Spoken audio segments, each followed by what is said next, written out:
Students, I am Hari sir and you are watching my YouTube channel चलो कदम बढ़ाए। तो dear students, now I am going to solve question number first and chapter number 3। तो बच्चों, मैं आपको बता देना चाहता हूँ, जिन बच्चों के पास ओल्ड मेंटल मैथ है या न्यू मेंटल मैथ है तो वो वरी ना करे, प्रैक्टिस कीजिए और किसी भी क्विज में पार्टिसिपेट कीजिए। तो जो भी कोई एडवाइस लेनी है या देनी है आप मुझे व्हाट्सअप कर सकते हैं। मेरा व्हाट्सअप नंबर मेरे डिस्क्रिप्शन बॉक्स में रहता है। तो आइए करना शुरू करते हैं चैप्टर नंबर 3। और बच्चों, यहाँ पर देखिए, क्वेश्चन को मैंने पहले से लिख के रखे हुए हैं ताकि थोड़ा सा टाइम मैं बचा सकूं, फिर भी वीडियो लंबी हो जाती है। आइए करना शुरू करते हैं। देखिए शॉर्ट में मैं बताऊंगा आपको, What is the maximum number of obtuse angle that a quadrilateral can have? ठीक है, एक क्वाड्रिलेटरल है, उसमें हम कितने ऑब्ट्यूज एंगल यानी जो 90 डिग्री से ग्रेटर होते हैं तो हम कितने उसमें बना सकते हैं इस तरीके से। तो ये ऐसे, तो बच्चों देखो, तो मैक्सिमम 3 बन सकते हैं, 1 2 3।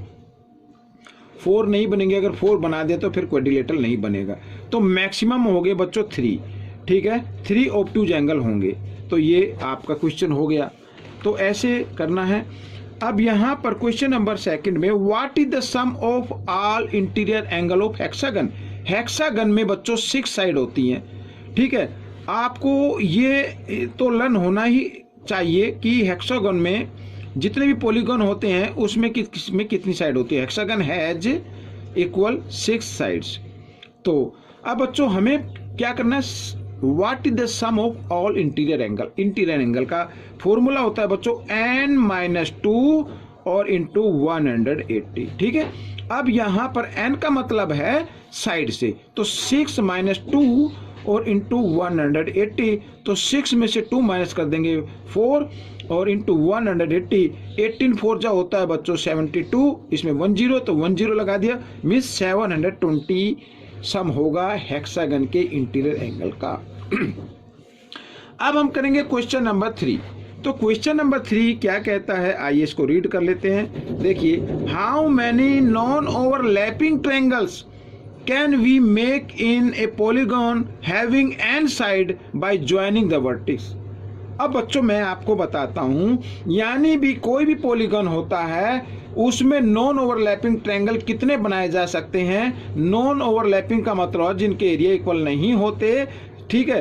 तो और जिसकी पॉलीगॉन की साइड कितनी है, n है। अब मैं आपको बताता हूं, जैसे ये कोई भी देखो, ये ट्रायंगल भी क्या पॉलीगॉन है, लेकिन इसमें कितने ट्रायंगल बन सकते हैं भाई। ये तो ऑलरेडी ट्रायंगल है ना, वर्टेक्स को ज्वाइन करके, ठीक है, वर्टेक्स को ज्वाइन करना है। अब यहाँ पर मैं लेता हूँ एक क्वाड्रिलेटरल। अब हमने इस वर्टेक्स को इस वर्टेक्स से ज्वाइन कर दिया तो कितने ट्रायंगल बन गए बच्चों, कितने बन गए, 2 बन गए। अब मान लीजिए हम लेते हैं एक पेंटागन लेते हैं जिसकी 5 साइड होती है, तो 3 हो गई, 4 और 5। अब इसमें क्या करना है आपको, ये वर्टेक्स ज्वाइन किया और ये किया, तो 1 2 3 ट्रायंगल हो गए, ठीक है। अब हम और भी हेक्सागन भी ले सकते हैं जिसकी क्या होती है, 3 साइड होती है। ये देखिए 1 2 3 4 5 और 6। अब इसमें कितने ट्रायंगल होंगे, आइए देखो, वर्टेक्स से वर्टेक्स को ज्वाइन करना है। ये देखो इस तरीके से 1 2 3 4, ठीक है। अब इसमें कहा है कि उस पॉलीगॉन की साइड कितनी है, n साइड हैं, तो ट्रायंगल कितने होगा। अब देखो यहाँ पर अगर साइड है 4 तो ट्रायंगल आ रहे हैं बच्चों कितने, 2, कितने आ रहे हैं, 2 आ रहे हैं। और साइड है हमारी कितनी, 5, तो ट्रायंगल कितने आ रहे हैं, 3 आ रहे हैं। अगर साइड है हमारी 6 तो ट्रायंगल कितने आ रहे हैं, 4 आ रहे हैं। अब आप इसमें ध्यान से देखिए, इसमें से 2 माइनस हो रहा है, यानी 4 - 2 = 2 और 5 - 3 = 2 और 6 - 4 = 2। इस तरीके से इक्वल ये हो गया। अगर हम इस 2 को n में से माइनस कर दें, यानी कि 2 को n में से माइनस कर दें, ठीक है ना। देखो इसमें से 2 माइनस हुआ तो 2 आ गया, 5 में से 2 माइनस किया तो 3 आ गया, 6 में से 2 माइनस किया तो 4 आ गया। और जिस पॉलीगन की साइड n है, n में से अगर 2 माइनस कर देंगे तो हमारी ट्रायंगल की साइड आ जाएगी ना, और सॉरी ट्रायंगल की संख्या आ जाएगी ना। तो ट्रायंगल की संख्या क्या होगी, n - 2 होगी। This is the answer. Next question, if two adjacent angle of parallelogram are 5x minus 5 degree and 10x plus 35 degree, then find the ratio of these angles।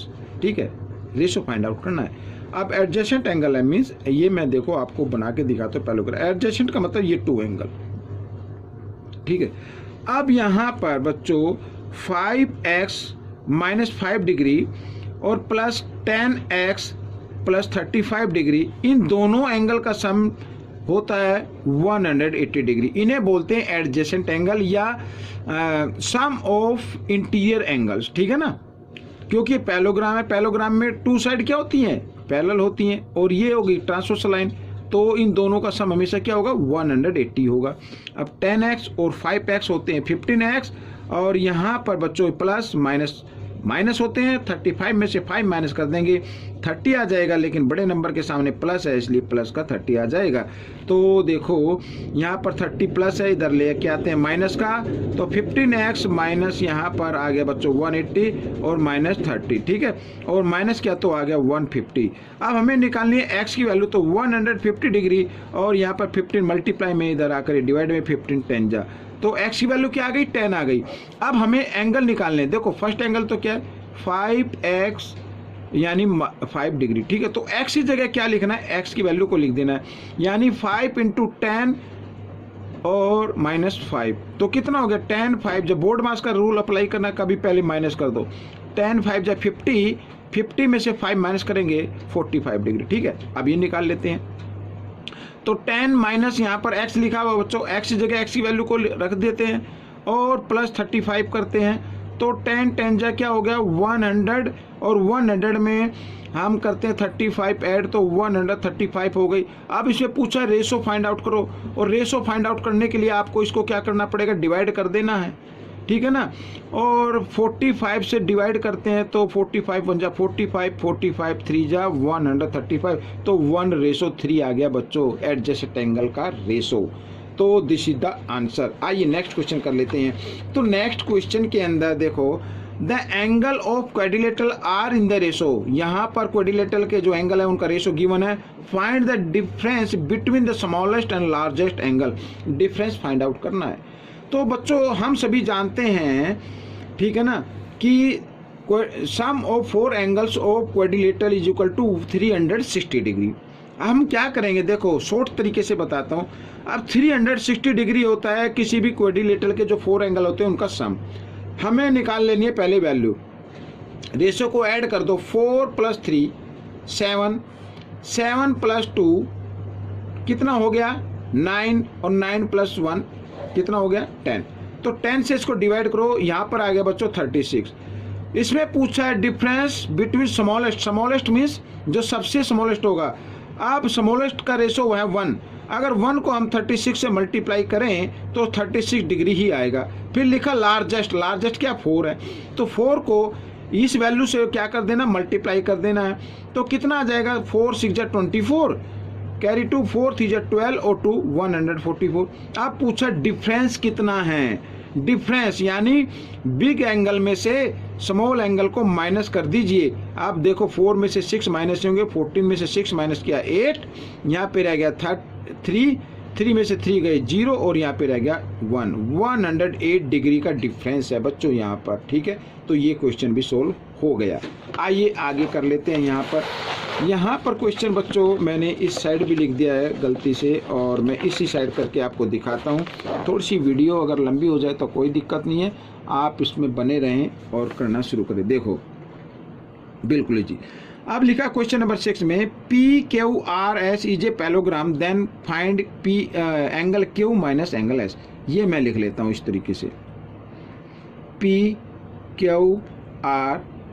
ठीक है, ये हो गया। अब हम सभी जानते हैं, we know that the opposite angle of parallelogram are equal, opposite angle of parallelogram are equal. तो यहाँ पर अगर एंगल Q की बात की जाए, एंगल Q इक्वल होगा एंगल S के। ये प्रॉपर्टी लर्न होनी चाहिए कि that opposite angle of parallelogram are equal, ठीक है।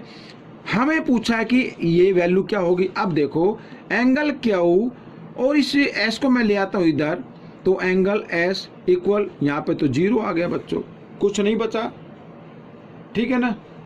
तो यहाँ पर मैं इसका, वैसे तो देखो मैं आपको बता दूं 1 रहता है हमेशा, ठीक है ना, लेकिन 1 कब रहता है, जब मल्टीप्लाई की फॉर्म में आए या फिर किसकी फॉर्म में आए, डिवाइड की फॉर्म में आए, तभी 1 हम उसको लेते हैं।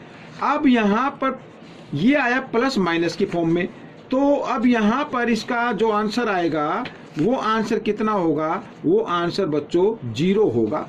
0 डिग्री आप इसको बोल सकते हैं, यहाँ पर अगर डिग्री का साइन लगाना हो तो 0 होगा, ठीक है, समझ में आ गया।